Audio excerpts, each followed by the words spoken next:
40도에 육박하는 기록적인 폭염으로 전국이 펄펄 끓고 있는 와중에 밤에는 갑자기 물폭탄이 떨어져 피해가 속출했습니다. 집과 차가 다 물에 잠기고 전기도 끊겼는데 먼저 조승현 기자입니다. 멀리 어두운 하늘에 번개가 치기 시작합니다. 지난 4일 낮 최고 기온 40도를 넘었던 경기 여주시의 밤 상황입니다. 한낮 뜨거웠던 수도권 지역, 날이 저문 뒤 낙뢰가 치기 시작했고 곧 비가 쏟아졌습니다. 이런 현상 전국 곳곳에서 벌어졌습니다. 짧은 시간 쏟아진 비로 골목길은 하천으로 바뀌었습니다. 빗줄긴 약해지지 않고 낙뢰는 계속 번쩍입니다. 차는 바퀴가 사라졌고 사람 무릎까지 물이 차올랐습니다. 물이 빠지는 속도보다 차오르는 속도가 더 빠릅니다. 집 안으로도 물이 들어차 세간살이가 떠다닙니다. 이제는 안 푸지 저기. 퍼 지금? 퍼내는데도 안 돼? 바람도 도로에 몰아칩니다. 학원 가야 하는데 큰일입니다. 어떻게 가 이걸? 와, 저 바닥에는 물까지 차 있는데. 기록적인 폭염으로 낮 기온이 오르고 대기는 불안정합니다. 이 때문에 강한 소나기 구름이 발달했습니다. 어제 낮엔 전국 대부분 지역에 폭염특보가, 밤엔 곳곳에 호우특보가 내려졌습니다. 짧은 시간 좁은 지역에 강하게 쏟아붓는 특성을 보였습니다. 나무가 쓰러지고 주택과 차량은 물에 잠겼습니다. 비가 내리지 않는 지역에도 천둥 번개가 번쩍였습니다. 낙뢰가 원인으로 보이는 화재와 정전이 잇따랐습니다. 내일도 전국에 많게는 40mm 소나기 소식이 있습니다. 폭염과 호우 이중고는 한동안 이어질 전망입니다. JTBC 조승현입니다. 이런 폭염을 온몸으로 견뎌야 하는 사람들도 있습니다. 바로 노숙인들입니다.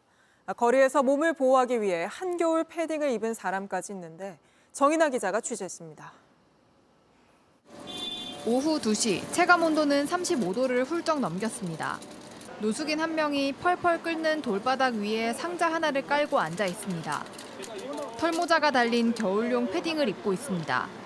다른 노숙인으로부터 몸을 보호하고 물건을 보관하기 위해 어쩔 수 없습니다. 땀 많이 나면 식은땀이나 하나 먹으면 좀 낫거든요. 더우니까 너무 더우면 금요일도 가요.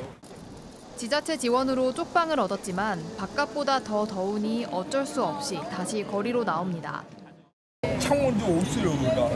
그 고백 쓰고 방에 고백 쓰면 돼요. 낮에 자가고 바닥에서 자요. 박스 말고 내가 그렇게 해요. 더워서 못 살아요. 그나마 유일한 휴식처는 노숙인 쉼터입니다. 샤워 시설도 다 잘 됐잖아요. 더위가 계속되면서 온열 질환을 호소하는 경우도 많습니다. 따뜻하게 달궈져 있던 돌에 오랜 시간 장기간 노출됐을 때 발생하는 온열 화상 같은 것도, 저온 화상 같은 것도 좀 있어서 저희가 꾸준히 교육을 하고 또 선생님들께 안내를 하고 있는 지금 상황입니다.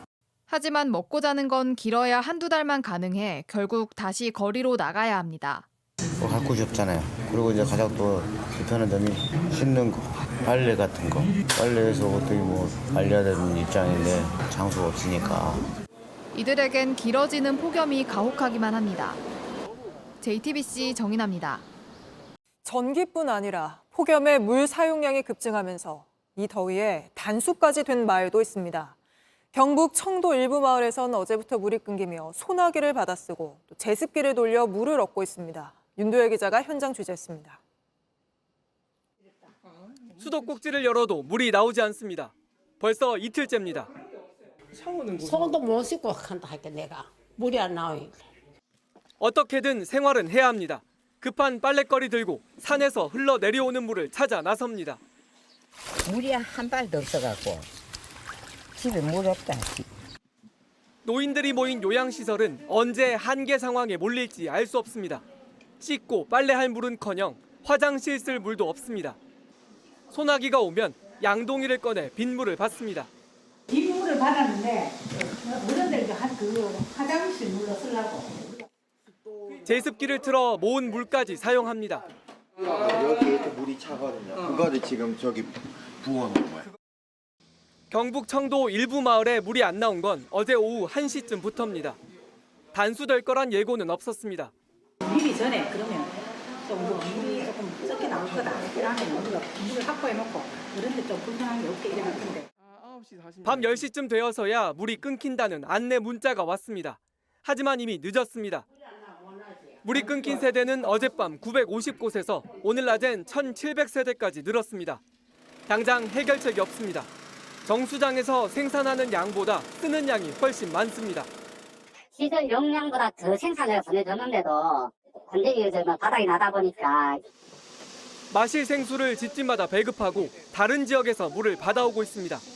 지자체는 며칠 물 사용을 줄여달라고 했지만 언제쯤 해결될지 가늠하기 어렵습니다. JTBC 윤두열입니다.